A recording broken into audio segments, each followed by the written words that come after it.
entre comillas obviamente, lo que vas a lograr es que alguna de esa gente termine simpatizando con los perpetradores de ese tipo de atrocidades.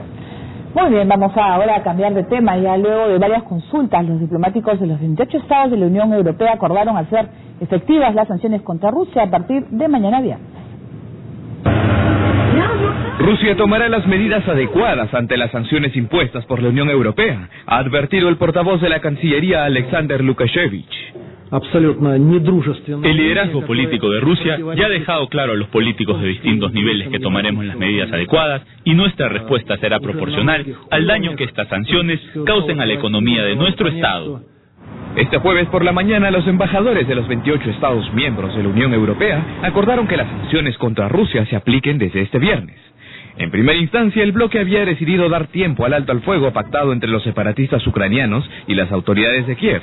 No obstante, los embajadores de la Unión confirmaron que las sanciones entrarán en vigor a partir del 12 de septiembre, recordando además que son reversibles en función de cómo evoluciona la tregua y la situación en Ucrania. Estas sanciones están dirigidas principalmente al sector financiero, energético y de defensa ruso. La Unión prohibirá a las compañías de sus 28 países realizar préstamos a 5 importantes bancos rusos. Además, impedirá que se financie la deuda de 3 grandes compañías de defensa y de energía, incluida la gigante estatal Gazprom. También hay un número importante de personas sancionadas, entre ellas las autoridades del gobierno crimeo, líderes del Donbass y otros personajes que promueven activamente el separatismo ucraniano. Bien, y también los Estados Unidos ampliará las sanciones contra Rusia este viernes, eso es lo que se está informando, mientras Moscú dice, por ejemplo, el diario País, que prepara el veto a la importación de coches o de automóviles. Estamos hablando pues que va a ser a ver pues quién veta al otro más y a quién perjudica más. A ver, pero acá esto es lo que en relaciones internacionales se podría denominar interdependencia simétrica. O sea, sí, ambos aplican sanciones el uno contra el otro, pero, y esto es un gran pero, los países de la Unión Europea y Estados Unidos juntos representan más del 40% de la economía global. Rusia no estoy seguro si está ya entre las 10 primeras economías del mundo. Entonces, digamos, uno tiene una capacidad de afectar los intereses de la otra parte muy superior a la capacidad de esa parte para afectar en reciprocidad los intereses de Estados Unidos y la Unión Europea. En segundo lugar, la Unión Europea es el primer socio comercial de Rusia, pero Rusia es solo el tercer socio comercial de la Unión Europea y no es un socio comercial importante para Estados Unidos. Y Rusia es el segundo socio, la Unión Europea es el tercer comprador es el tercer socio comercial de la Unión Europea, Rusia, básicamente por la venta de gas. Y en una situación en la cual la economía rusa no va a crecer este año, probablemente decrezca, está siendo objeto de sanciones que pueden hacer que sus perspectivas económicas sean aún peores para el futuro.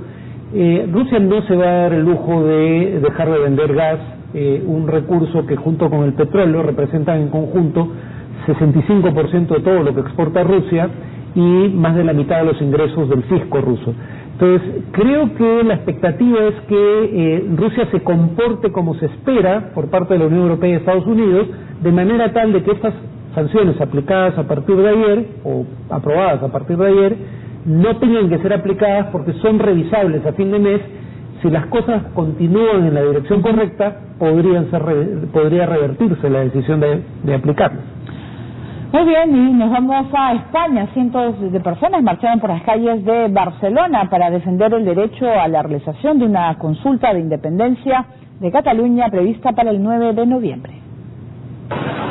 Miles de catalanes vestidos con camisetas de colores amarillo y rojo desfilaron por las calles de Barcelona en el marco de los festejos por los 300 años de Cataluña, evento al que se le conoce como la Diada. Una de las actividades principales que se desarrollaron fue la formación de una gigantesca V en la avenida Diagonal y la Gran Vía de Barcelona, a la que acudieron familias enteras entre jóvenes y adultos. La masiva concurrencia fue un termómetro para conocer cómo están los ánimos entre los catalanes con miras al referéndum de soberanía para el 9 de noviembre próximo, consulta que ha sido rechazada por el presidente del Estado, Mariano Rajoy, y calificada de ilegal. Si nous avons fait le référendum, le oui a gagné. Mantendremos el referéndum si el sí gana y Madrid sigue diciendo que no. El escenario será distinto. En este caso, la intervención de la Unión Europea será inevitable, o de algunos países para ayudar en la negociación. El fervor de independencia que se respira entre los catalanes coincide con el de cientos de escoceses, quienes también buscan su soberanía ante la negativa del gobierno de Gran Bretaña. Según una encuesta del Centro de Investigaciones Sociológicas del Ministerio de la Presidencia de España, el respaldo a un Estado independiente ha triplicado su cifra, pasando del 13,9% en el 2006 al 45,3% en el 2014. De acuerdo a la entidad encuestadora, de este total que apoya la independencia, el 20% respalda un Estado federal, mientras que un 23% el regreso a una región autónoma. Por lo pronto, el gobierno de Mariano Rajoy ha anunciado que interpondrá una acción ante la justicia contra esta iniciativa que viola la Constitución. Muy bien, las personas que hemos visto, representan al grupo de independentistas, son catalanes que desean no formar parte de España y buscar su independencia, y teniendo en cuenta el ejemplo de Escocia, eso es lo que están buscando. Una reciente encuesta dice que una mayoría de 52% al no a la independencia de Escocia. ¿Qué pasa si gana el no? ¿No les va a servir de ejemplo para Artur Mas? Lo que son circunstancias distintas. En Escocia hay razones válidas para pensar que la independencia no es económicamente al menos un buen negocio para los escoceses, pero por razones que no son aplicables a España. Por ejemplo, Escocia poseería, el nuevo Estado escocés, la mayor parte de las reservas de petróleo de Gran Bretaña, pero esas reservas están disminuyendo. Entonces, no es que haya una gran perspectiva a futuro si una economía depende en gran proporción de las exportaciones de petróleo, como sería el caso de Escocia. En segundo lugar, Escocia, perdería influencia sobre la política monetaria de Gran Bretaña, lo cual es importante porque el plan es que Escocia mantendría la moneda británica.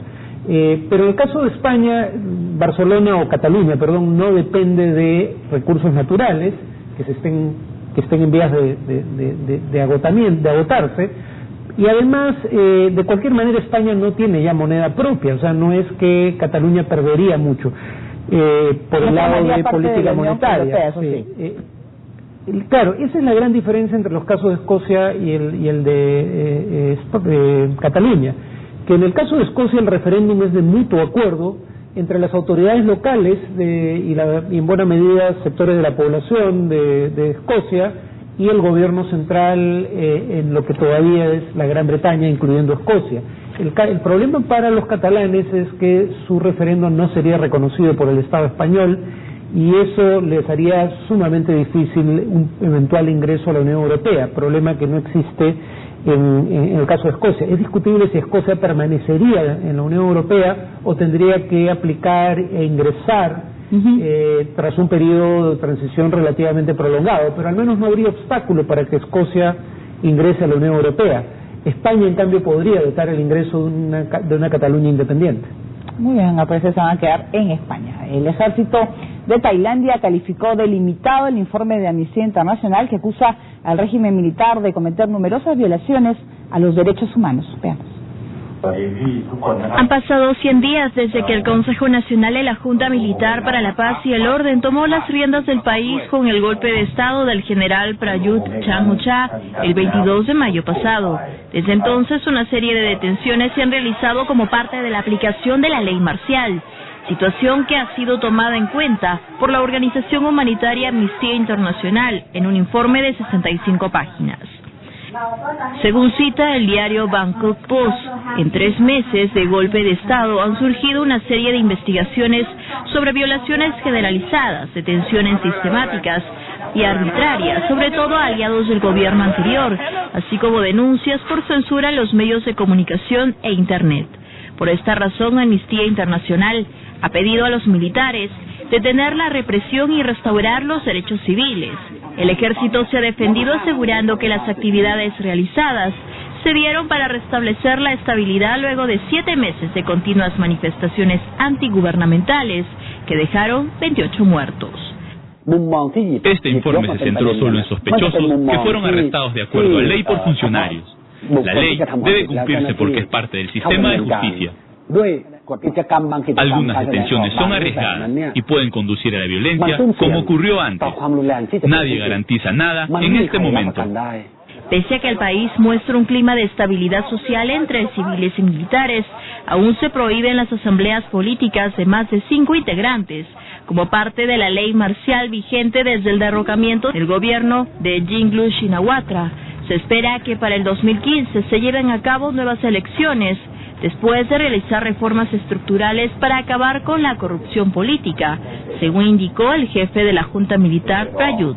Muy bien, vamos a hacer una nueva pausa en el programa. Vamos a recordar los 41 años de la caída de Salvador Allende. Y también desde su